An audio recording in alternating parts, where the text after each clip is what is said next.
You're listening to the Culips English podcast. To download the study guide for this episode, which includes the transcript, detailed vocabulary explanations, real-world examples, and a quiz, visit our website, culips.com. Culips.com. Hey everybody, my name is Andrew. And my name is Morag. And you're listening to Culips. Hello everyone, welcome back to another edition of our Simplified speech series. And if you don't know, this is the Culips series where we have completely natural, unscripted conversations, but we speak just a little bit slower than we do in our regular everyday lives.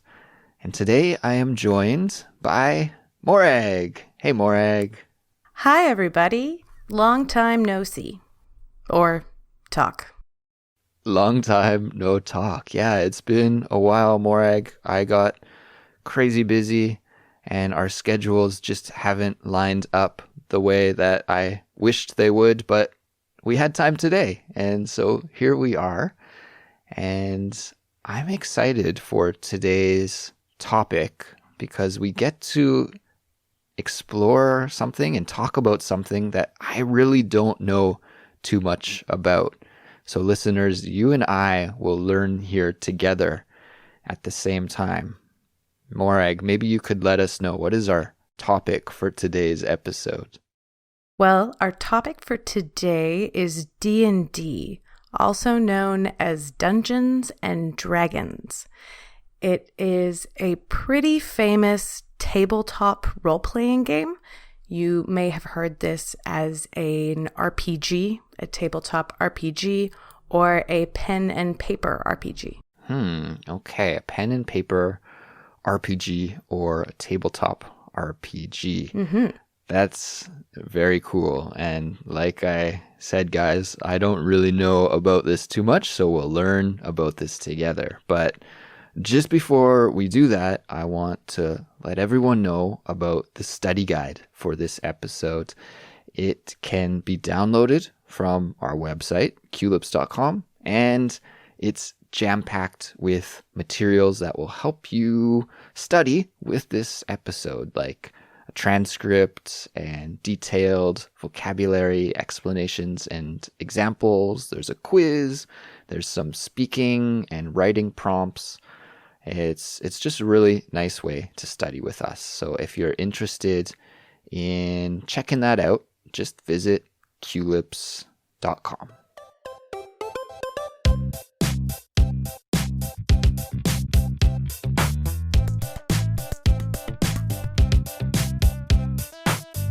Okay, Morag, let's get into it here. So you told us that Dungeons and Dragons, or D&D, as it's called sometimes, is a tabletop RPG game. RPG means role-playing game, right? Mm-hmm. What is the goal of the game? Is there a winner? How do you win the game? I think you win the game by, this is going to sound a little cheesy, but I think you win the game by making friends and being creative and learning problem-solving skills. Oh, okay. Yep. So it's a really different focus compared to many other types of games where you try and defeat everyone else. Well, D&D was pretty much the original RPG, so a lot of the video games that people play nowadays will be based off of some of the systems of D&D. So it's similar in the way that you might fight or make skill checks, try to do stuff, but it's really a collective exercise where you're playing pretend with all of your friends. And maybe I should back up here and we should talk just in general about the theme of Dungeons and Dragons. It's kind of a fantasy game and you inhabit a fantasy world. Is this true? This is my understanding, at least. Yep. It's a pretty traditional fantasy world where you have elves and gnomes and orcs and dwarves and humans too. There are goblins for bad guys and dragons and gods and all of this stuff. Cool. And so pretty much my knowledge of D&D comes from movies and TV shows. I think especially ones that are set in the 70s and 80s. I guess maybe this is when D&D was first released, probably in the 70s. Does that sound right? That is pretty much perfectly accurate. I do believe, don't quote me, but I do believe that it first came out in the 70s and became quite popular in the 80s. Although there was a moral panic surrounding it in the 80s. Yeah, well, this is why I'm not really familiar with the game, is because my parents wouldn't let me play. Or what? Yeah. They said that it was a game that was evil because there was these creatures in it, you know, like you mentioned, the orcs and the dragons and the goblins, and they thought that this would spoil my innocent young mind, I suppose. So I wasn't allowed to play D&D when I was young. And I guess because of this, I always thought that it was, you know, something that I should stay away from. And now that I'm older, I realize that it's just a fun, silly game, right? Yeah, it's a fun, silly game. I think that the really good thing about it is that it gets adults to play pretend, to role play, to take on different characters. A big portion of the game is creating who you want to be, what you think is an interesting person for you to pretend to be, and having those play acting interactions with the people that you're playing with. That's what makes it really good. I think there are some people that play D&D just to see how much damage they can do, how amazingly powerful one attack can get or something. Mm-hmm. However, that's not why I play it, and that's not why anyone I know plays it. Okay. And I think the same could be said for many different types of games and video games too, where people have a different avatar, a different persona in the game than they do in their regular life. It allows you to experiment with different personalities and different identities, and can be a good thing or a bad thing depending on which direction you go, right? I think most of the time it's just pretty funny. You get people playing characters that everybody knows. You tend to take on cultural references that are common to the group. So we have somebody in my group right now that I was just playing with, playing Derek Zoolander as a glamour bard. So this is now a bit of an old reference, a comedy movie from 2001, still a fantastic movie. Wow, 2001? It's that old? Yeah, it's from 2001. But he plays a very, very beautiful but very, very stupid elf bard who's fights with the power of his looks. So it's most of the time we're just laughing and making jokes with each other. Okay. Stuff like that. Yeah. Sounds fun. So I want to dive into the group aspect a little bit. You said you play with a group, and could you tell me a little bit about this? How many people play? How often do you play? Where do you play? This type of thing. I actually... Man, I'm such a nerd. I actually play with two groups right now. Okay. Wow. I play with two groups partially because both of my roommates DM, also known as like Dungeon Master. Okay. So they are the ones that run the campaigns. Kind of the leader. It's a lot of work. If you are the DM, you're the one writing the story. So it's a really creative and cool position, Okay. but it takes a lot. So, but both of my roommates do that, so they got me into it. But I'm playing with 2 groups right now. It's 5 and 5. 5 people in each group? Yep. Okay. And we meet between once a week to once a month. It usually goes as often as you can. Yeah, I imagine that it's a little bit difficult to get 6 people together at the same time.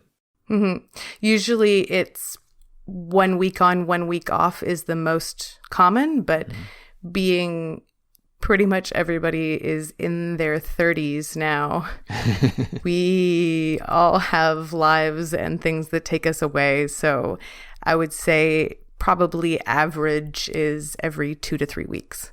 Okay. And how long does it take to play one game? Some of the board games that I used to play, and even now I play chess. Chess can take hours, and when I was younger, I used to play Monopoly and Risk, and sometimes these board games would take, all day to play, really. What about D&D? Is it a one-day thing, or does it span over many days? It is not a game in that sense. It's more like a story.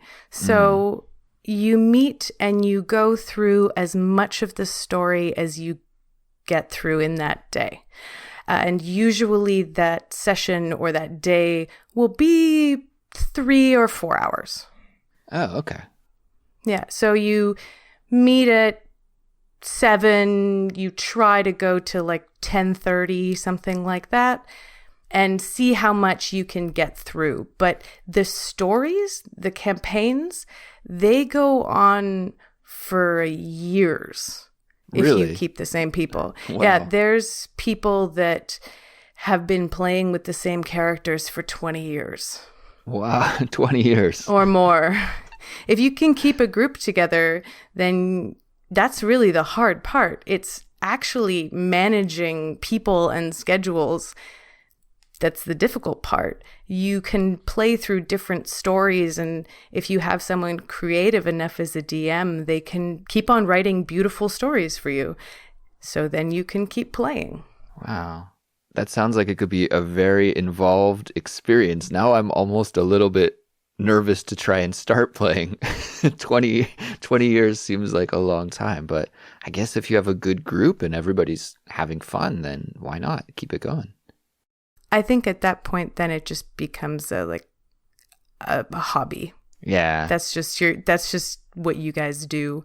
But not all your friends have to be D&D friends, and that doesn't have to be your only hobby. You don't have to do it for 20 years. But I would definitely recommend people give it a try, just because it's a strange experience as an adult, especially, to let go and pretend to be somebody else. Now, I'm wondering if you would recommend this to our listeners. Do you think, as an English language learner, that this could be a good, like an educational experience? Do you think you could learn English through playing a game like this? And if so, what level of English do you think you would need to jump into a group and start playing D&D?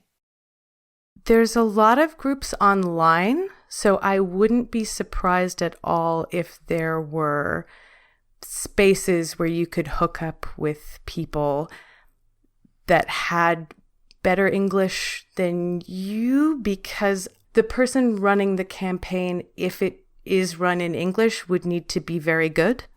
Okay. However, you wouldn't have to be very good to take part. And it would be an amazing way to work on your oral comprehension and conversation. You would have to learn some weird, semi-useless vocabulary, though. Right. Maybe some fantasy vocabulary. Right. Yeah.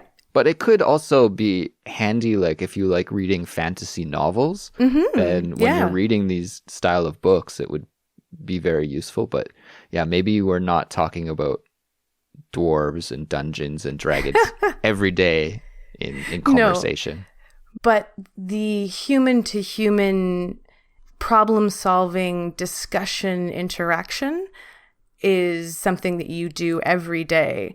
And you have to be able to think on your feet and speak to people and understand what's going on. So I would say that for someone intermediate who really wants to work on their interaction with people and oral communication, oral comprehension, it could be really good if you found a group that was open to it. Nice. And yeah, that's awesome that there's online options. One of the most commonly asked questions that I receive from our listeners is, how can I practice speaking? There are no native speakers in my neighborhood or in my country even, and I just can't get any speaking practice in. Well, here is perhaps one option for anybody that's asking this question, because you could meet a group of players online and learn English through a fantasy role-playing game. Sounds pretty fun to me. I think that would be great. Give it a shot. Give it a shot. Morag, thanks so much for shedding some light into the world of tabletop role-playing games today. It was really cool to hear about it and to learn about it. And one of my coworkers actually sent a group message in our coworker messaging chat room thing that we use on our phones.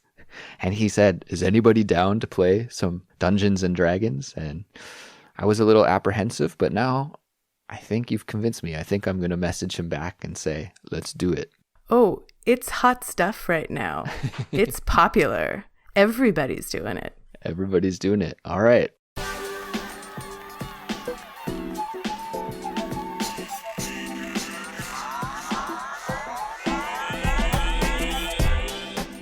We'll leave it here for now, Morag, but thank you again, and thanks to all of our listeners for tuning in. Guys, if you want to check out the transcript and exercises that we have for this episode, then just visit our website, culips.com, and you can find out all the info you need to know to get the study guides. And as well, we are all over the place on social media, on Facebook, on YouTube and Twitter and Instagram. So if you use social media and you want to stay up to date with all of the news here at Culips, then just search for the Culips English podcast and you can follow us. That's it for us. We'll be back soon with another new Culips episode, and we'll talk to you then. Bye, everyone. Goodbye.